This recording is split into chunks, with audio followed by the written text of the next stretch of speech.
Hello' everyone, আজি মই আপোনালোকক বনাই দেখাম আমাৰ সকলোৰে প্ৰিয় কঁঠাল গুটিৰ পিটিকা। এই কঁঠাল গুটিৰ পিটিকা মই 4 ধৰণে বনাই দেখাম।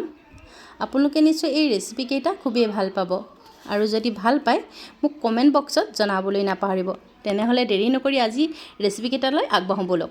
প্ৰথমবিধ পিটিকা বনাবৰ বাবে এয়া গুটিকেইটা মই ভালদৰে ভাঙি লৈছোঁ।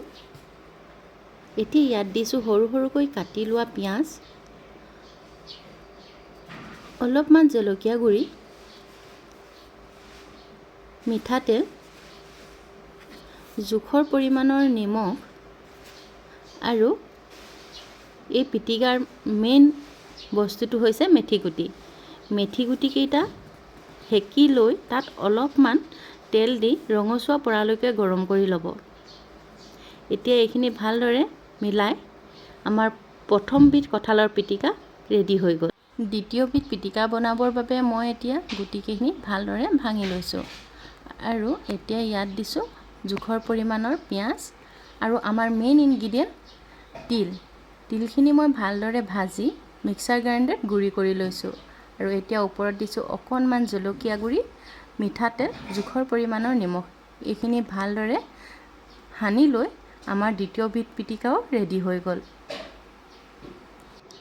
তৃতীয়বিধ পিটিকা বনাবৰ বাবে মই এয়া কেইটামান গুটি ভালদৰে ভাঙি লৈছোঁ, লগতে দিছোঁ পিঁয়াজ, জলকীয়া গুড়ি, মিঠাতেল, নিমখ সকলোবোৰ দি ভালদৰে সানি লৈছোঁ আৰু এতিয়া মই ইয়াত দিছোঁ শুকানে ভাজি লোৱা নৰসিংহৰ পাত।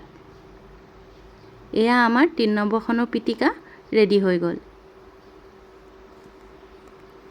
এতিয়া বনাব লৈছোঁ চতুৰ্থ তথা শেষৰখন পিটিকা।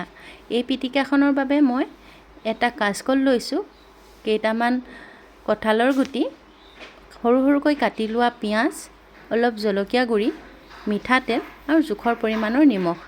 এই সকলোখিনি ভালদৰে সানি লৈ আমাৰ আজিৰ শেষৰখন পিটিকাও ৰেডি হৈ গ'ল।